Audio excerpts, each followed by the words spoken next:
And here we are. Antigone and Beckman are engaged to be married. They won't, of course.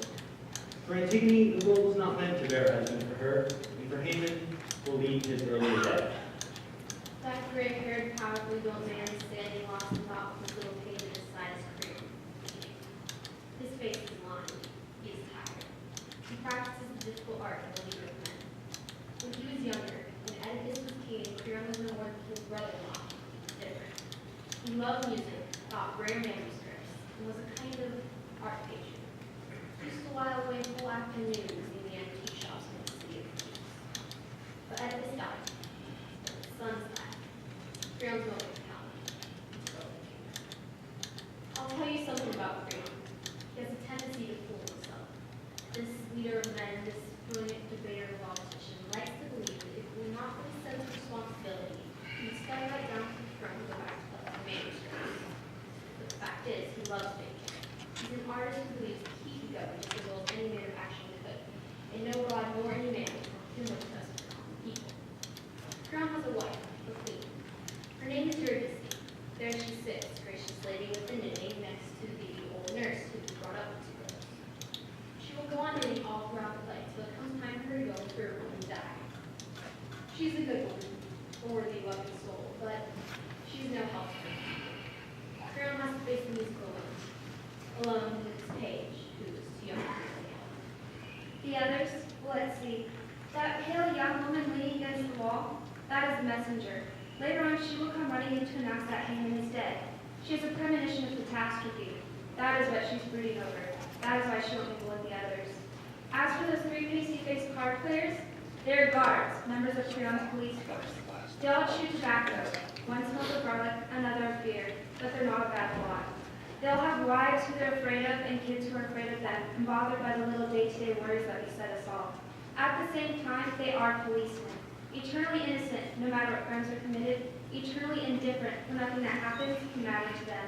They're quite prepared to arrest anybody at all, including Creon himself, should the order be given by a new leader. Well, that's the lot. Now for the play. Oedipus was the father of the two girls. Antigone and Ismene had also two sons, Oedipus and Polonius. After Oedipus died, it was agreed for the two sons to share his throne, each train up a few small figures. After Oedipus, the other son, had reigned a full year, and had come from the step down, he refused to give up the throne to his younger brother Polonius. There was civil war. The Polonius brought up allies, 7 foreign princes, and in the course of the war, each of the foreigners were defeated in front of the 7 gates. Oedipus and Polonius met in combat and killed one another just outside the city walls, and now Creon is king. A reign of terror has begun. Creon has issued a solemn edict that Oedipus, on whose side he was, is to be buried with pomp and honors, and that his younger brother, Polonius, is to be there left to rot. Dogs and vultures are to bloat themselves on his carcass, and above all, anybody who decides to give him a decent burial is himself to be put to death. It is against this blasphemy that Antigone rebels. What is for Creon merely the climax of the political purge is for her a hideous offense against God and man. It is in our morals today to suspend battle, to bury our dead, to bury even the enemy dead.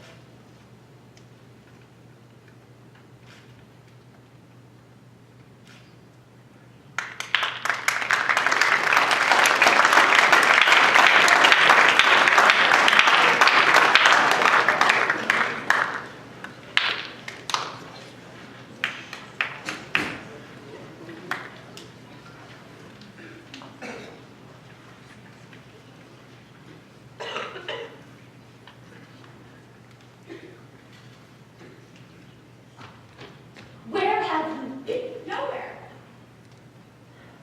It was beautiful. The whole world was gray when I went out. And now you wouldn't recognize it. It's like a postcard, all pink and green and yellow. You'll have to go out earlier, nurse, if you want to see a world without color. It was still pitch black when I got up. I thought you were flung like a blanket in the middle of the night. You weren't there. The garden was lovely. It was still asleep. You hadn't slept in your bed. I couldn't find you. I went to the back door. You left it half open. The field was wet. It was waiting. The whole world was breathless. Waiting. tell you what a roaring noise I seemed to make as I went up the road. I took off my shoes and slipped into a field. It is well to wash your feet before you go back to bed, miss. I'm not going back to bed. Don't be afraid. Get some sleep. You get a feeling the noise that you flung over her blanket in the middle of the night, and I find her bed cold and nobody in it. Do you think that if I got up every morning like this, it would be just as thrilling every morning to be the first person out of the door? Morning, my grandmother. It still is. And now, my lord, are trying to squirm out of us and tell me what you were up to. Where have you been? You're right. It was still night. There wasn't a soul outdoors but me who thought it was a warning. Oh, well, you just can't imagine what's going on about Candy. Oh, go on, please. I was a girl myself, once and just as pig-headed and hard to handle as you are.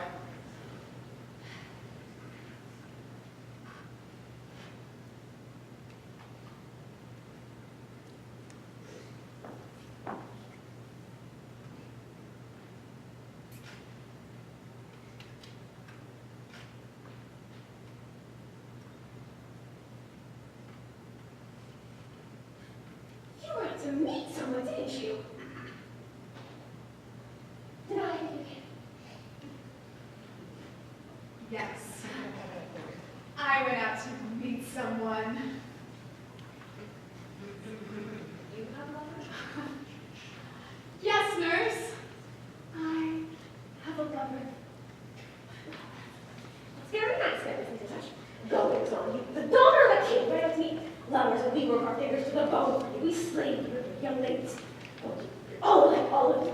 Even you, who never stopped printing in front of a looking glass or smear your mouth with rouge or dindling down with the boys, all you and you, all the back.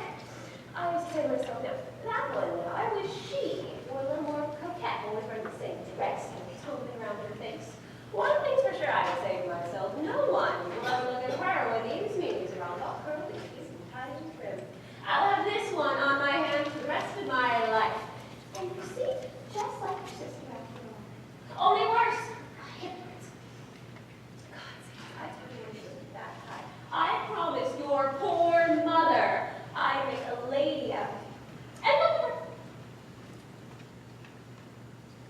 Things are exactly the way you like. I am happy. But your Uncle Creon will hear of this. That I can assure you. Yes. Uncle Creon will hear of this. And we'll wonder what he has to say when you've been running the longer nights. Oh, not to mention Haman. Boy, you're engaged.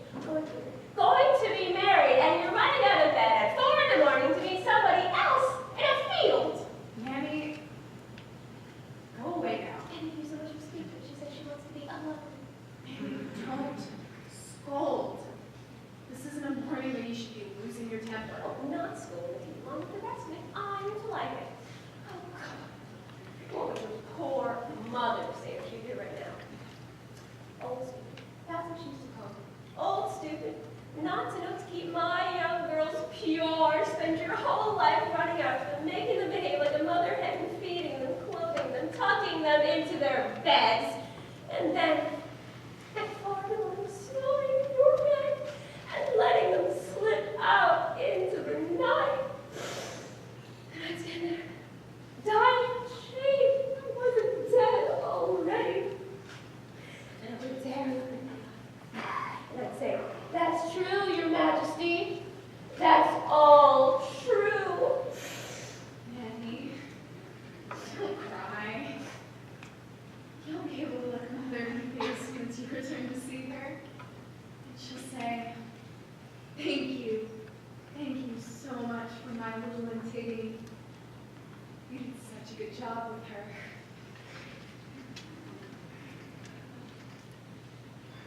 She knows why I went out this morning. You want to hear that? No, not to meet a lover. Well, you're clearly teasing me on her wrist. Not so when she's teasing me. I was being awfully old to do this. You know, your sister's always a sweet one, but I took it into my head that you were the one who spoke to me. But if you really love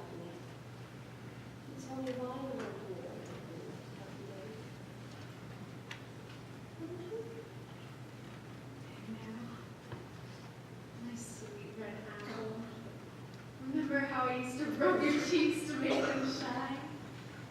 My dear, wrinkled red apple. I didn't do anything tonight that was worth sending tears down the blue colors of your face. I'm pure, and I swear that I have no other lover than Haven. If you'd like, I'll swear that I shall never have any other lover than Haven. Save your tears, Maggie. You may still need them. When you cry like that, I become a little girl again. And I mustn't be a little girl today. Antigone, where have you been? I've just been to your room. The two of you now, you're both going mad before the kitchen fire has been started.